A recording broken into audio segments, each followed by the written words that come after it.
Asalaamu calaykum waraxmatullaahi wabarakaatu. Saaxiibadana qaaliga soo dhowaada. Waa qaybtii labaad ee taariikhdii Cumar bin Khadaab. Saameynta islaamnimadiisa ku lahayd Islaamka Cumar.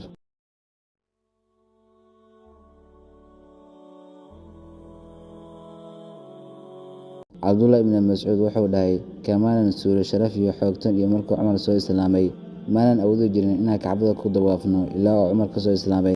Waxa kale oo uu dhahay, Cumar islaamnimadiisu waxay ahayd furasho, hijradiisuna guul, madaxtinimadiisuna naxariis.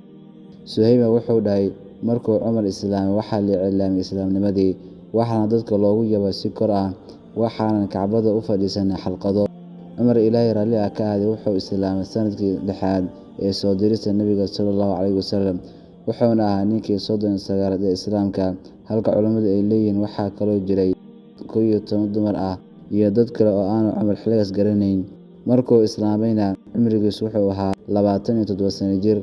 Hijradii Cumar bin Khadaab. Markuu Cumar hijrooday wuxuu u soo bandhigay hijradiisa carabtii reer Quraysh, isagoo ku dhahay, wejiyadiinnu ha gubteene, ninkii raba in hooyadii gablanto, carruurtiisana ay agoomowdo, xaaskiisuna ay galoob noqoto, aniga ha igu yimaado taagaas dabadiisa.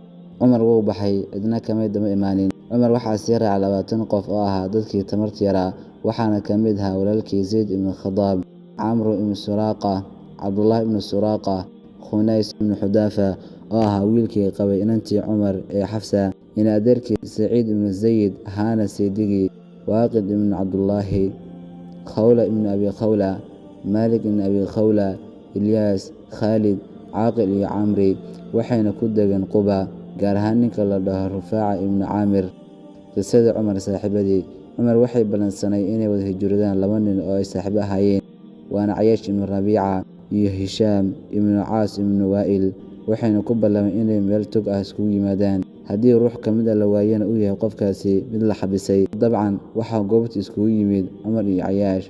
Cayaash waxay xagga hooyo walaalo ka ahaayeen Abu Jahl iyo Xaarith ibn Hishaam. Dabadeedna 2 nin ayaa ka soo baxay Maka, iyagoo raba inay soo celiyaan Cayaash.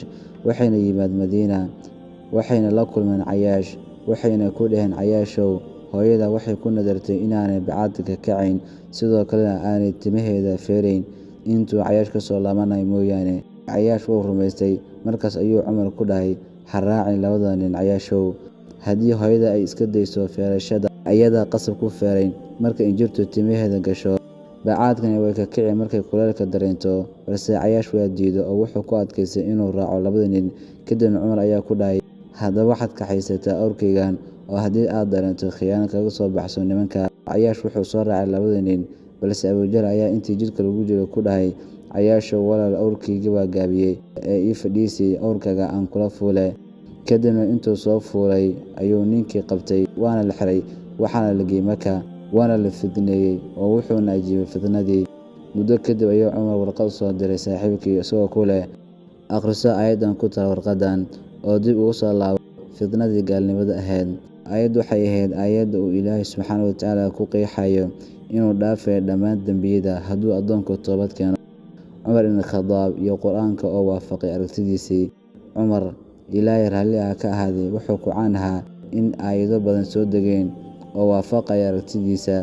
Waxaana ka mid ahaa markii haweenkii Nabiga sallallahu calayhi wasallam ay dhibeen rasuulka, ayuu Cumar u tegay, wuxuuna ku dhahay, haddaydan dhibka joojin, wuxuu Ilaahay idinku beddelayaa dumar idinka khayr badan. Waxaana soo degtay aayad waafaqsan hadalkaas. عسى ربه إن طلقكن أن يبدله أزواجا خيرا منكن مسلمات مؤمنات قانتات تائبات عابدات سائحات ثيبات وأبكارا. wuxuu eebbe u dhow yahay in nebigu haddii idin furo haweenkii nebiga qaarkood, idinkuna beddelo kuwa idinka khayr roon oo ah mu'miniin ah, adeeca eebbe, toobadkeena, eebbe caabuda, sooma, kuwa hore loo soo guursa iyo kuwa aan hadda ka hor soo guursanba. Markii la qafaashay maxaabiistii Badar, wuxuu Cumar ku dhahay, rasuulkii Ilaahayow, aynu gaaladan layno, si ay ogaadaan in wax naxariis ah aan gaalnimadu haynin. Waxaana soo degtay aayaddan oo waafaqsan aragtidiisii.